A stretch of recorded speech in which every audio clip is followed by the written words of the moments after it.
This concept of taking a piece of land is verboten, forbidden for the Jewish people since the destruction of the temple 2,000 years ago. We are expressly forbidden to create a Jewish sovereignty even in 1 inch on this universe, on this world.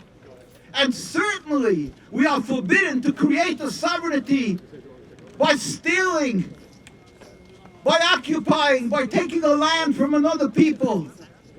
But who, these Zionists, what do they care what it says in the Torah?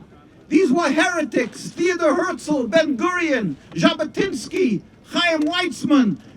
They were all heretics. They scoffed at the Torah. They ridiculed the religious Jew. When the Jewish people said, "Why are you doing this?" So they said, "Who's to protect us?" We said, "What do you mean? We have an Almighty who protects us. Who's the Lord of the universe?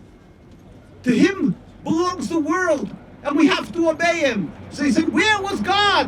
Where was God by the Inquisition? Where was God by the Crusades?" They spew blasphemy. The whole concept of Zionism is rooted in blasphemy and a rebellion against God. But to the world they turn around and they put on this pious facade and say, "Oh, God gave us the land." While all the rabbinical authorities said, "No, absolutely no. We are forbidden since the destruction of the temple 2,000 years ago to have any sovereignty. We are forbidden to kill and to steal." And certainly, in this case, where it comes to Palestine, we are certainly forbidden to attack and to demonize and to hurt people who are so kind to us, because it was the Muslim countries, including the Ottoman Empire, that took the Jews in. For hundreds of years, we flourished without any human rights groups to protect us. Jews and Muslims lived together with a distinctly different religion. We flourished together, and many of my colleagues here have children and grandchildren of Palestinian Jews. We lived together. The difference of religion was never an impediment of coexistence. What changed? This mean, this selfish, this criminal concept of Zionism, a goal to create a sovereignty for a club, a group of people called Zionists. And they knew they will never be able to perpetrate this crime unless they took the Torah, the Bible, and waved it as a deed, and intimidated and silenced the voice of humanity. But to add to that, they saw that that wasn't enough. That people are starting to see through the skin of this. They are seeing what's happening.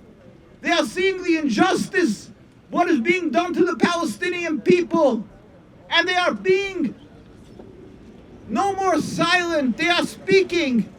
The students on universities are making campaigns. They are speaking up. So they start using another weapon called anti-Semitism, accusing everybody of being anti-Semitic.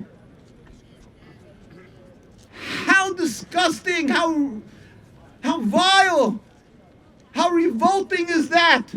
My grandparents were killed in Auschwitz because they were Jews. The Nazis were anti-Semitic.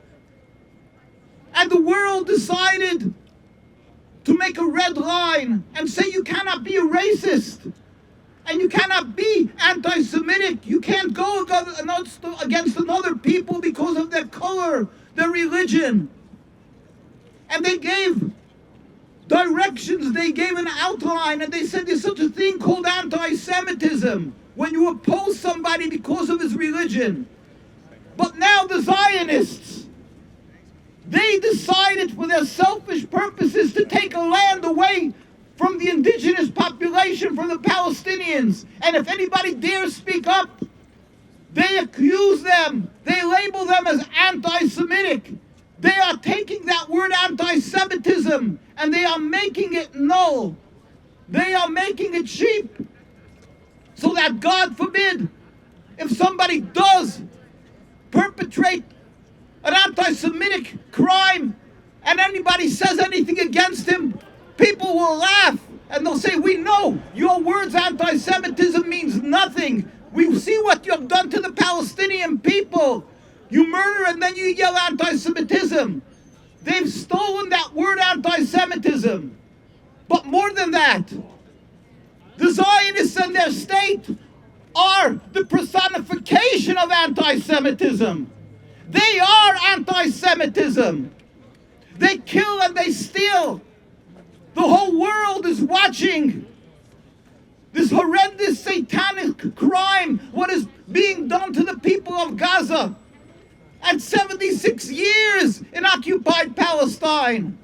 And the world is silent. But there are people around the world who are outspoken and are crying and pleading. And they are being labeled as anti-Semitic. And these people around the world, and we're talking millions of people, look at a Jew with frustration. They look at a Jew and they say, why are you doing this? So Zionism is causing hate. Zionism is the one that is exacerbating anti-Semitism. They are the ones that have driven a rift between Jews and Muslims, Jews and Arabs who've been coexisting. We flourished in every Arab and Muslim land for hundreds of years. The Zionists are destroying our relationship. They've destroyed the beautiful fabric of Palestine, of Al-Quds, of Jerusalem. And then they have the audacity to call out anybody who opposes them as being anti-Semitic. These are the ones whose hands are covered in blood. These are the anti-Semites. Shame on you. These have stood in opposition to the existence of the Zionist state of Israel. In 1947, the chief rabbi of the Jewish community, Rabbi Dushinsky of blessed memory, pleaded with the United Nations and declared, and this is in the documents of the United Nations, and he stated, we furthermore wish to express our definite opposition to a Jewish state in any part of Palestine. This was the words of the chief rabbi of Palestine. And now, they haven't been silent for 76 years. They are stealing, piece by piece, the homes of the Palestinians. We as Jews, we hurt, we cry, we suffer with the people of Palestine, with the people of Gaza. We will not be silent. We will not be silent and watch the name of our holy religion being used, wiped in the mud, being used to perpetrate this evil, this crime against God. This anti-Semitism is now here to sell properties of the Palestinians. They announced this in Hackensack. In every other little town they could find, they come and advertise they're going to sell land. Whose land are they selling? Stolen land. And we, because we are Jews, we will not be silent. Let the world know that invariably, the more the religious the community, whether it is in Al-Quds in Jerusalem, whether it is in New York, or Argentina, or England, or Canada, we will never give up our name. We will never relinquish the name of our religion. And we want the world to know this occupation of Palestine is criminal. It's not Jewish. It is anti-Semitic. It is satanic. God will help that we will all see with God's compassion a free Palestine.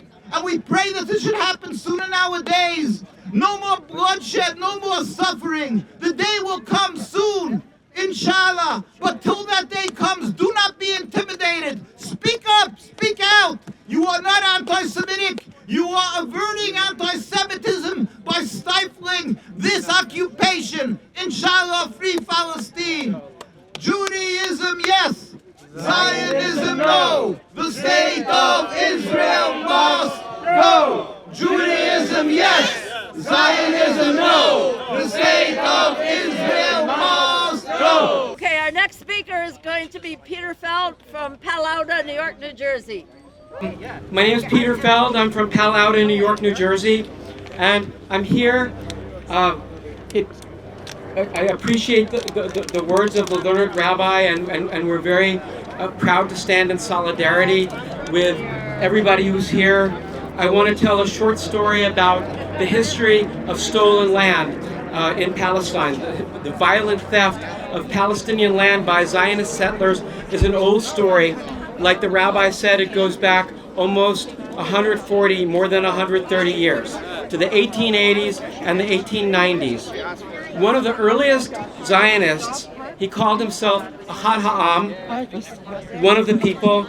His name was Asher Ginsburg, and he visited Palestine in 1891 to 1893, and he wrote his warnings about what was already taking place all those years ago in the 1890s. He wrote, "We tend to believe abroad that Palestine is nowadays almost completely deserted, a non-cultivated wilderness, and anyone can come there and buy as much land as his heart desires.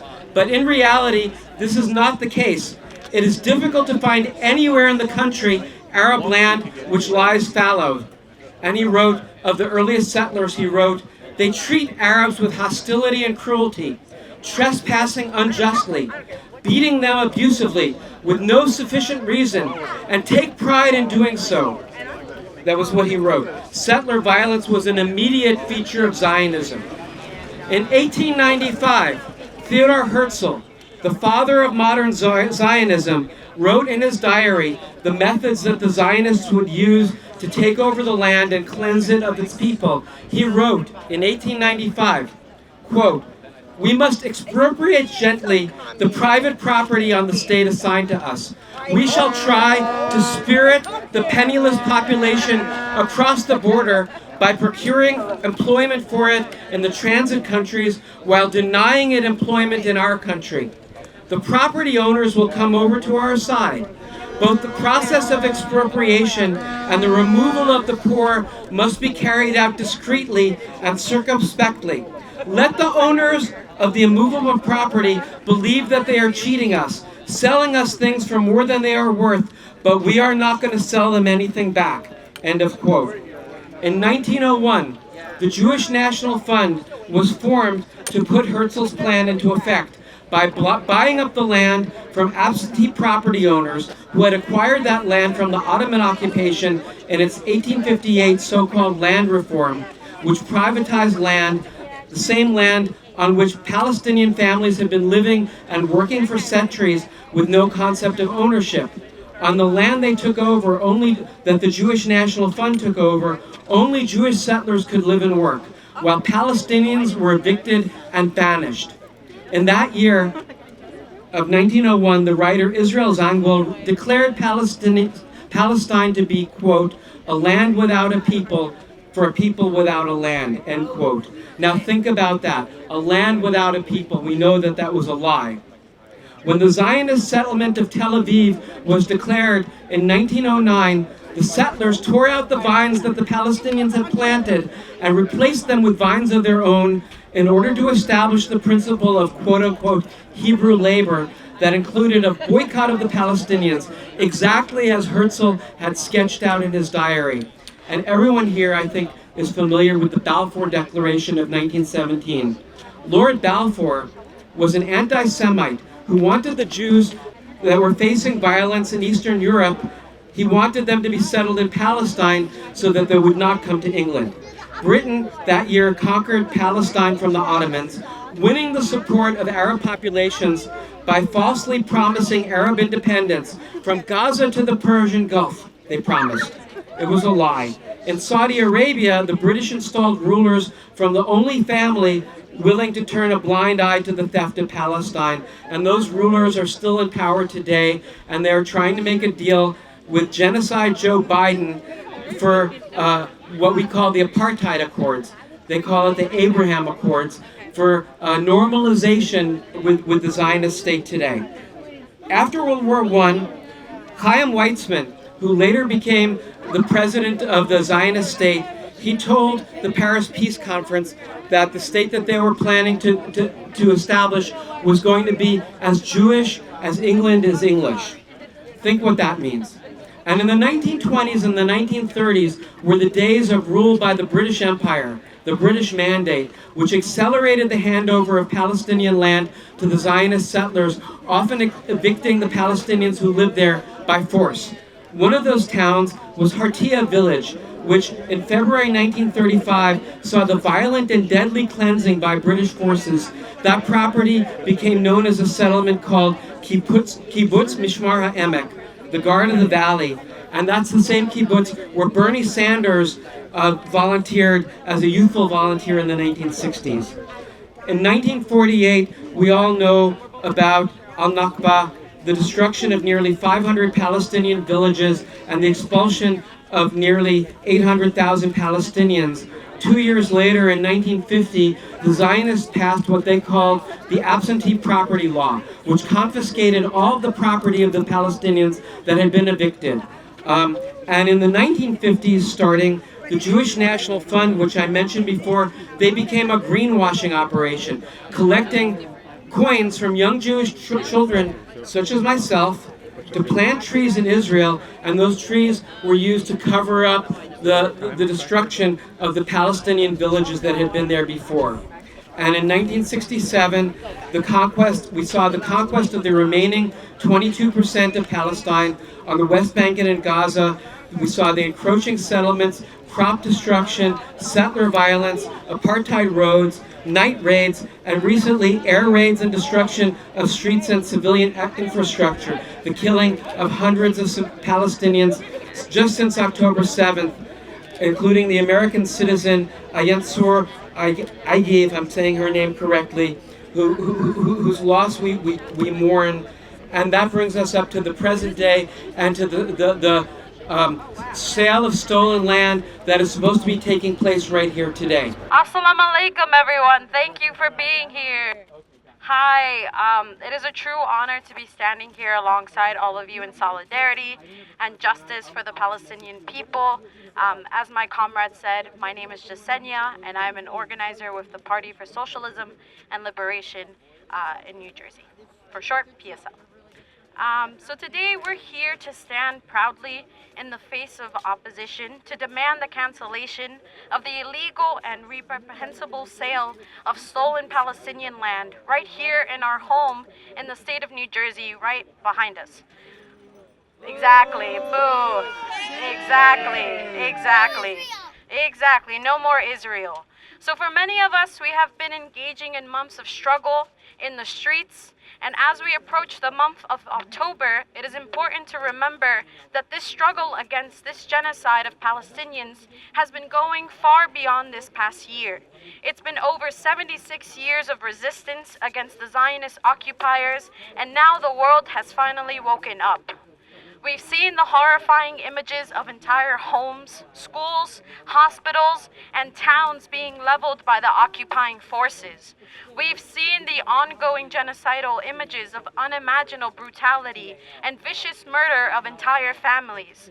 And we will never forget the horrors we've seen.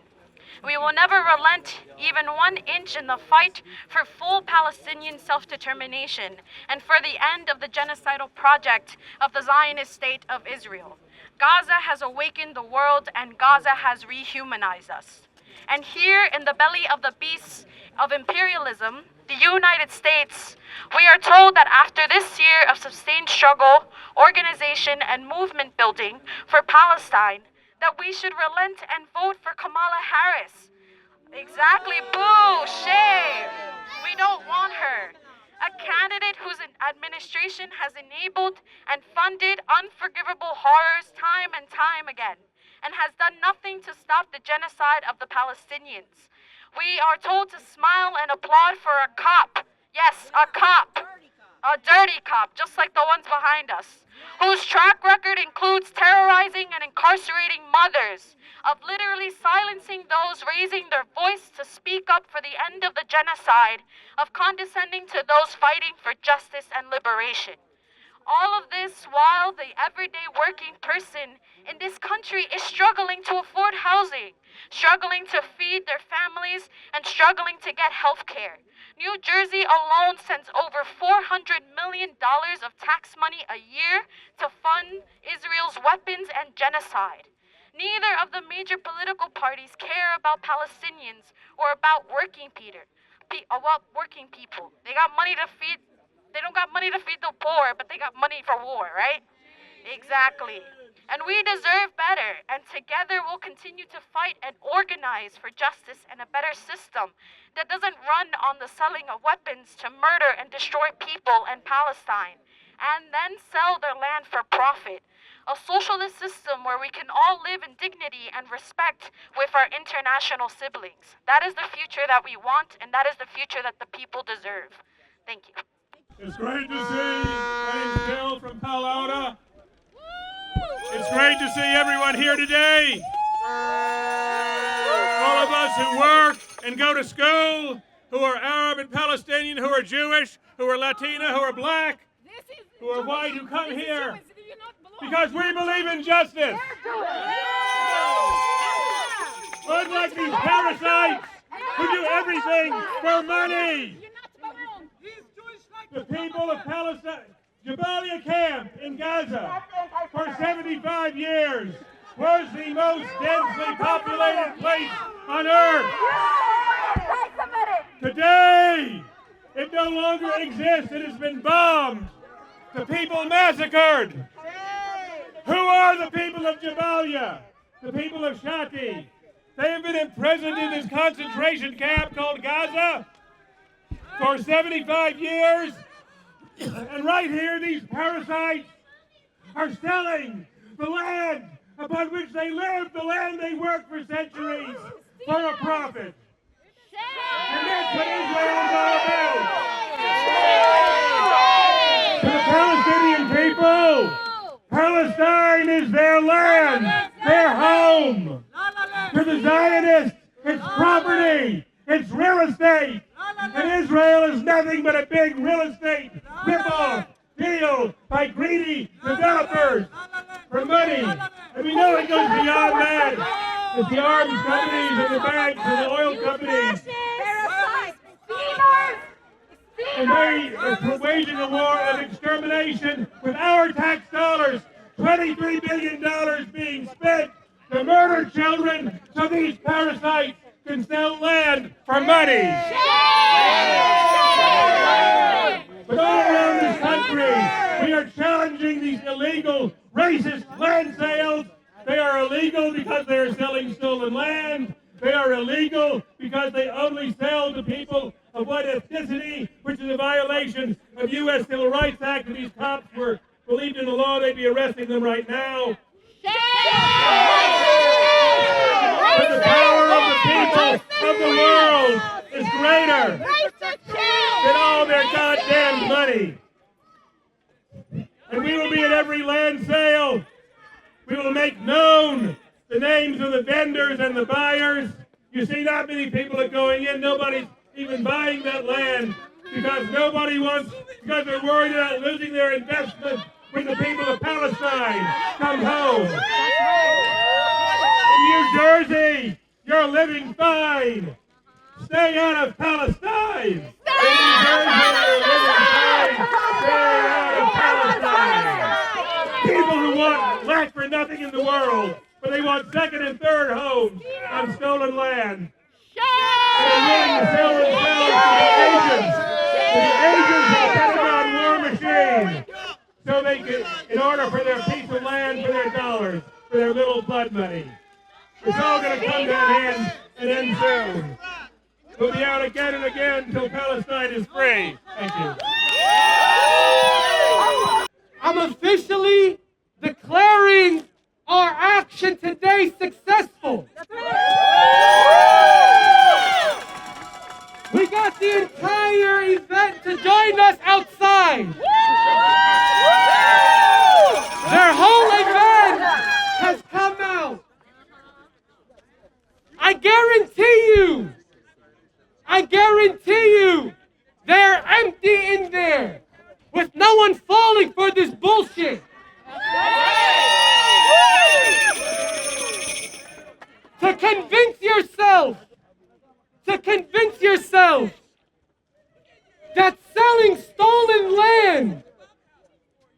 for which people were murdered, displaced, and continue to be occupied and oppressed, to convince yourself that that's normal is a problem. Because that's not normal.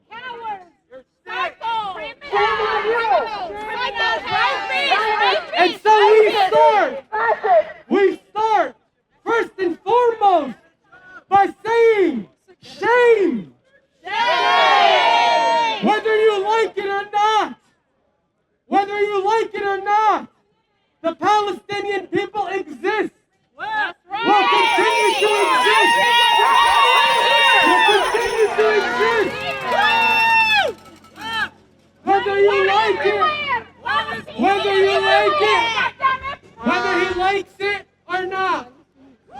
Whether he likes it or not. Liberation is near.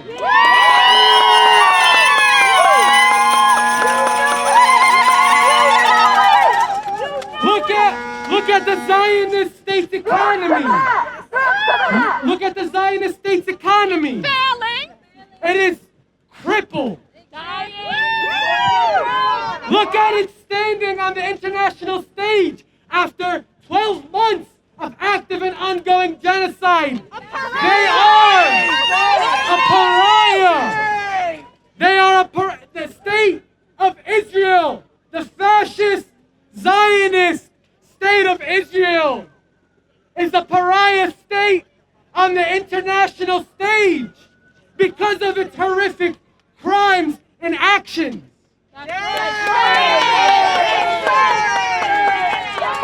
They can live in that la-la land. They can live in their la-la land. They can live there. But we see it. We see liberation. And we say it loud, say it clear. Say it loud, say it clear. Liberation is near. Liberation is near. Say it clear, say it loud. Say it clear, say it loud. Gaza, you make us proud. Gaza, you make us proud. Just know, like Bill said, like was said, we are going to show up at every single event. We're going to call out. We're going to call out your genocidal tendencies. We're going to call out. We're going to call out your love, support, and cheering for land theft and genocide. And say, not in our home, not while we're around. I love you all. Everybody stay tuned. Stay tuned to Pal Auda New York, New Jersey social media. AMP New Jersey. T-Neck for Palestine. Stay tuned to the pages to learn when we're taking action. Shout out PSL New Jersey too. Take note of when next actions are and spread the word. Show up, but bring 3 people with you. And with that, I want to say good night, stay safe, and I love you all. Free Palestine! From Palestine to the Philippines.